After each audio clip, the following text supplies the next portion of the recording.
morning, good morning. It's great to stay up late. Okay, that wasn't quite the best song, but still. Hello, everybody, and welcome to Tarot Tuesday Reveal. Excuse me. So here I am. I think this is the first time I've actually been like totally on time, which is very exciting. It means that it can be done. And it also helps that I have a real desk now. So today I am, we had a full moon on the weekend, and I don't know about you guys, but yesterday I still felt a little out of sorts, and oh my God, this is live 27 minutes. I have no idea what that means. So anyways, it's Gwenda Lambert, Cards and Charts. So let's get started. So because of the full moon on the weekend, I don't know if you've felt a little out of sorts, and potentially, I know that I have, so just keep your eye out for that. But I thought it was really interesting that this week for our overarching card, we had Gaia, which is another word or another term for Mother Earth, right? So, hi, okay, Jan, you got it. So, and I went back old school today because I've gone to my lovely little Vision Quest cards. Now, these ones were ones that literally called me from the store. I was going home on a normal day, and it was like, oh, you need incense. And it's like, I don't really need incense. And I went to this store, and these cards, the second I saw them, I had to buy them. So, but they were also my main go-to cards for probably the last five or more years, probably. Oh my goodness, probably close to 8. So we're going back to that today. So, but we have Gaia, who is, the tag is Earth Connection. Be mindful of the planet, which is come back to Earth, stay grounded. Look at her. She's so gorgeous, isn't she? So I think with everything, the thing out of Mother Earth supports us. We do take her for granted, but that's not really the big part. The big part is that earthing. So that's like walking around with your bare feet on the ground, hugging trees, all that kind of stuff. There's a lot of energy that comes up from the ground. This is like root chakra stuff as well. So because of like yesterday and the uncertainty that I felt, again, the full moon was this weekend, but sometimes we're in a really interesting time period because we've also got this loving Venus. So anyways, and they're interesting cards. We'll get into the cards later. So Gaia, what Gaia says is Gaia is Mother Earth. She is the keeper of the light who holds the planet in her hands and heart. Her kiss is on every animal's forehead. She is the life that moves through the plants, the sweetness within the honey, and the force that encourages the bees to fly. It's not that the full moon means uncertainty. This last full moon was a Virgo moon. So Virgo likes to have their house in order, right? So, sorry, I'm just responding to somebody who's put a question on here. Hello, and thank you. That was very kind what you said on my page. I appreciate it. So what happens with full moons is that full moons are when we release. So full moons are when we almost like take stock on a monthly basis, right? Moon, as you know, anybody that surfs, the moon influences the waves. The moon, and what happens when we have our moon sign as such is that shows the shadow side because the moon comes out at night, right? So it's not really that it means uncertainty. I would look at it as not necessarily uncertainty, but as more of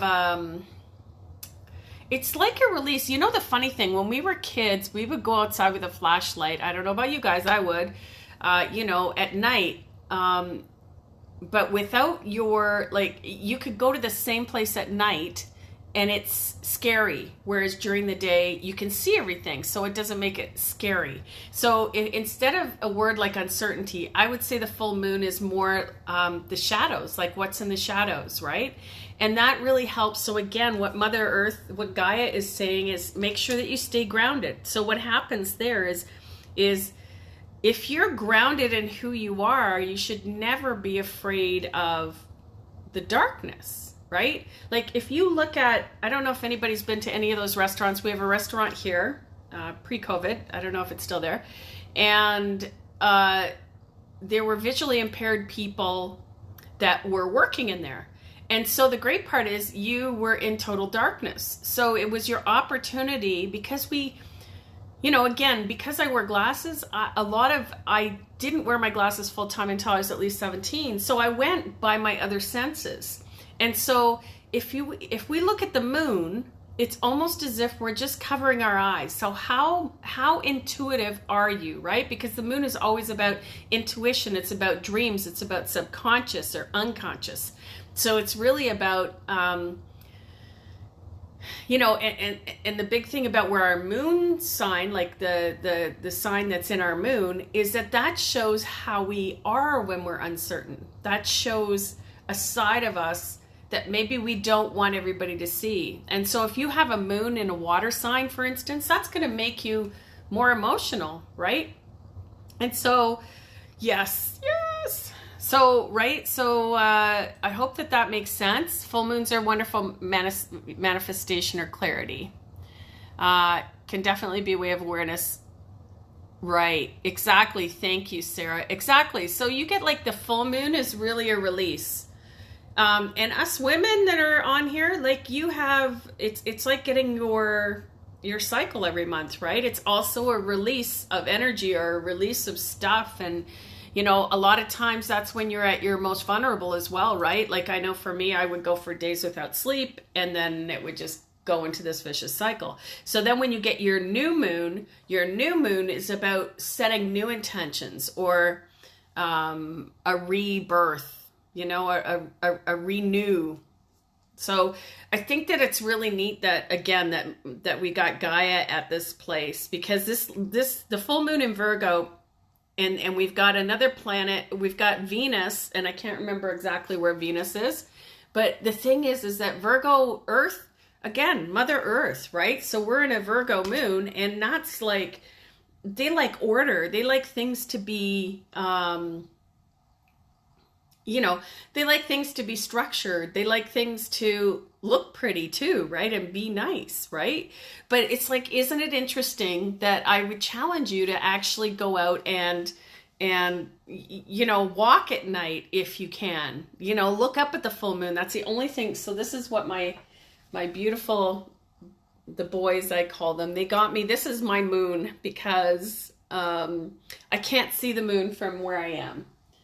But my feng shui direction is northeast, so I face northeast. So everything about this, my home is auspicious for me, right? So Gaia, I hope that made sense. I hope that that's helpful. So I think that different people interpret things in different ways, though. So Gaia loves, protects, and guides all beings. She asks us to love them too. How can we help them? How can we help the planet? I mean, gosh darn. You are blessed to receive this Great Mother card today because it shows that the earth itself, through the image of Gaia, is protecting your path. You are a strong, focused, and loving individual. Stay grounded and don't allow your imagination, ego, or fears to run away with you. So that's what we're talking about with the moon, right? Is that, again, the night dive that I did in Cayman was the scariest thing I've ever done. But I had gone during the day at least 10 times to that specific place. And that's how I reminded myself. It's like, I've been here. So it's like, it's really interesting. Even if you do have a day where it's, sunshine out, maybe go and just close your eyes and see what you can feel or hear or, use all these other senses that we have. So, But this is the interesting part. Stay grounded and don't allow your imagination, ego, or fears to run away with you. Ensure your choices are for the highest good. Gaia is also bringing her motherly love to you and encircling you in a cocoon of peace. If you have troubles with a mother in your life or are feeling disconnected from or grieving your own mother, Gaia helps revitalize that connection and will bring healing where it is possible. If you are a mother and are worrying about these duties, know that Gaia is thanking you for your hard work and commitment. The earth is blessed to have you. So this is a really interesting card, especially with this full moon, because it is telling us, you know, again, you know, if you get into A Course in Miracles, there is only love. There's love and fear. Only love is real. Fear is false evidence appearing real, all that kind of stuff, right? So that it's you know, if we can embrace what scares us and ground into where we are at that moment. I mean, that's the whole thing about helping with anxiety, right? Is grounding into where you are. Feeling what's underneath your feet. What do you feel? What do you smell? What do you taste? What can you hear? You know, all these things allow us to be fully present. So now into my beautiful Vision Quest cards. So today we've got card number 1. And so this is the 8 of Fire. So the 8 now, of course, anything that's an 8 is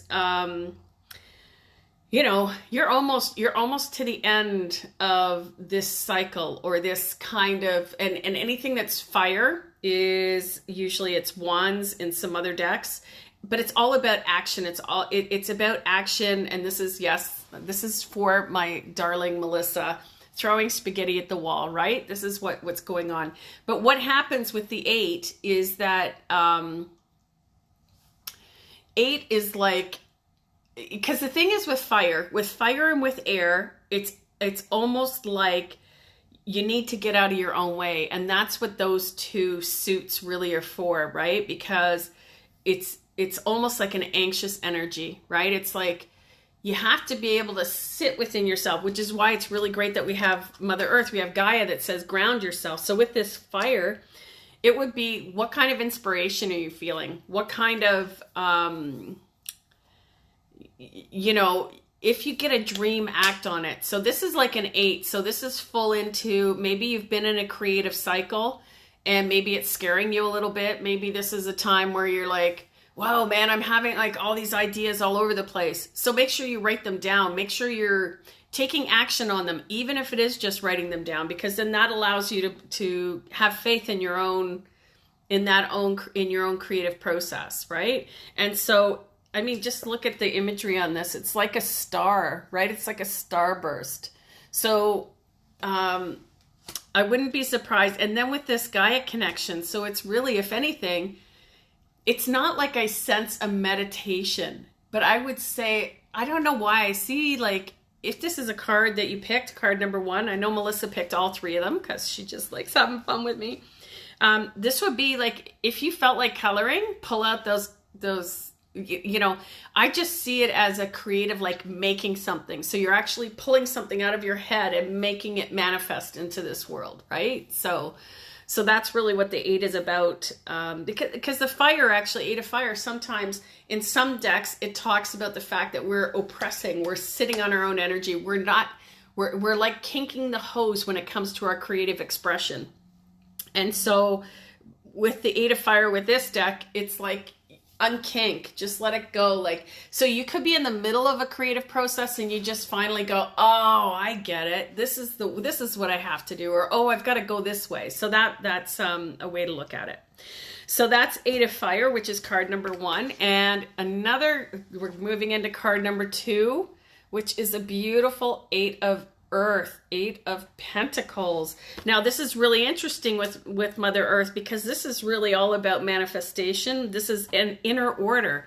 Because, you know, the thing is that it's really funny. Like,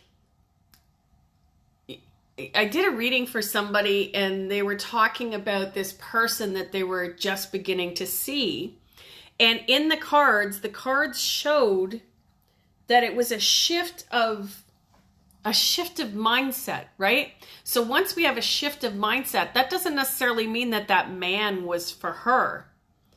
It meant that she was more confident in what it was that she was bringing to a relationship. So the thing is that, you know, the universe, we've talked about this before, because I know I've been other people's angels where I've literally been in a place where I know I've been there to help other people. But it's like, so you're actually like, so what happens with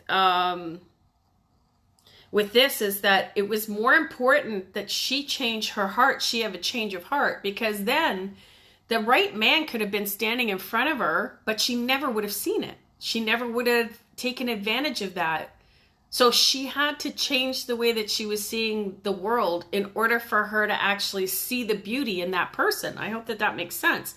Because there's a lot of times, I don't know about you guys, but like, you know, if you're with somebody and you think, you know, maybe they're not the best looking person, but when you love them, they're the most beautiful person in the world, right?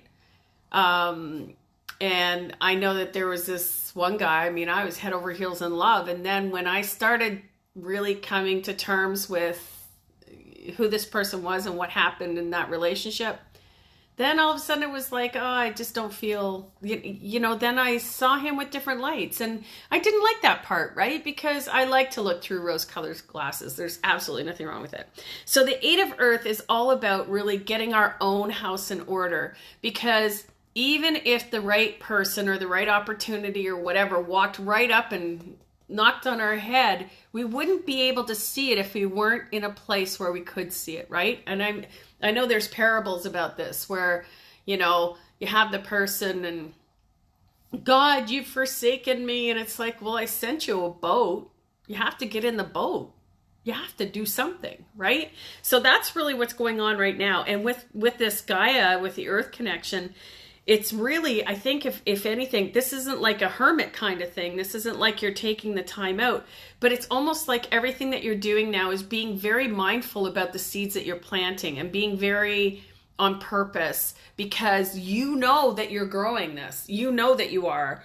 And so you're doing stuff. And Sarah, we had an interesting situation today where somebody was doing stuff and it's like, okay, you do it. I've done what I need to do. I'm just going to have faith that this is going to do something wonderful for everybody, right? So that's our Eight of Earth. So it's really about,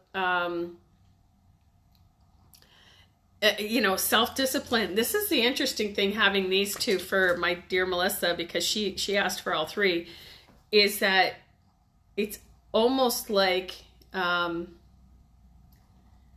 it's almost like you're getting better at manifesting. So anybody that picked 1 and 2, right, is like you're getting better at manifesting. You know that it's like, if I go here, if I do this, this happens, right? So again, it changes your mind, right? So Eight of Earth is inner order. I love these cards. We might have to do these for a few weeks. And then our last card is the Lovers, a major arcana, the roots of our tarot deck. And the great thing about the Lovers is that this can be about love. It can be about renewed love within a relationship. It can be about, you know, it can be about somebody. This can also be a partnership, right? This can be a partnership that we're involved with. This can be it can be a soulmate. It can be a good fit, a good partnership, anything. And the one thing that I love about, not these cards, about my original deck that I used for like 20 years, which is the Mythical Tarot, is the way that they expressed it is that when we are falling in love, what is it that we are looking for, right? Because the universe is a wonderful thing and it will give you exactly what you want. It will give you what you ask for. So again, I asked for somebody that was really good with his hands. I was looking to renovate my kitchen. I got a boxer. He was good with his hands. So, and everything else was in this person, right? Like a good dancer. He's, you know, anyways. So the thing is with the Lovers, this can also be just a relationship with yourself, because this is this Earth connection.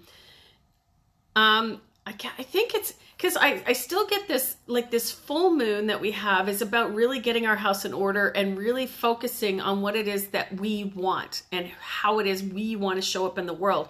And so when it comes to the Lovers, when it comes to even creating partnerships, you're getting more and more clear on the people that you want in your life. Whether it's a lover, whether it's a, friends, whether it's a mentor, whatever it is. So, and you're getting better at asking for that. You're getting better at getting out of your own way, right? So, Miss Jan, you picked number 3 as well. So this is yours. And so even like, yes. Oh, yes. Yes, that's beautiful. Like a sense of balance. That's right. So that's, so this is really exciting because Melissa with the 3 cards, again, it's almost like you're firing on all cylinders. So whatever you're doing right now, take time to bless and be thankful for everything that's right in front of you. Be mindful when you're setting your intentions. And because we did just have a full moon, we have a new moon coming up. So this last full moon was almost about cleaning house. So and it was a forgiveness moon. So if there's people you need to forgive, including yourself, for making decisions where you were at with what you had, we do, as Oprah would say, I do the best I can. When I know better, I'll do better, right? And so if we can do that compassionately for ourselves. And so this is even part of the Lover's card. Like the Lover's card, everybody's like, oh yeah, I'm in love. And that is great. But it's like, that's the whole thing. We can choose to love anybody. Like, it doesn't mean that love is reciprocated or that it's easy. But we can choose to love anybody. And when we get out of our own way, it's like the whole mirror thing, right? So that's why when we see cards like the Lovers, this is major arcana, which means it's a life lesson. But with the rest of these, there's 2 8s. So they're really near the end of the cycle. So it's like, so what I would ask is, how are you not connecting with your creativity, with your manifestation, with your intentions of what's coming up next? How are you setting your intentions? These are some of the things that I'm going to ask you to do over the next week. And to do it, the other thing is, right, be mindful of the planet, right? So it's also not just mindful of the planet, be intentional about how what you do affects all those people around you, right? So I hope that makes sense, because again, the Lovers are it's not just about romantic love, because really romantic love, it gets really interesting when you get into the deep stuff, right? When you get into serious times, and then you find that people around you can either stand beside you and support, and vice versa, or they're just not there, right? And not all of us are meant to be able to do all that stuff unless we practice, right? We have to practice that emotional resilience. Okay. Thank you very much, everybody, for joining me tonight. It's a pleasure to actually be here on time, which was fabulous. And that means I'm under half an hour. But, and if you like, I did do this live. I don't know if it was live for 50 minutes, but I turned it on.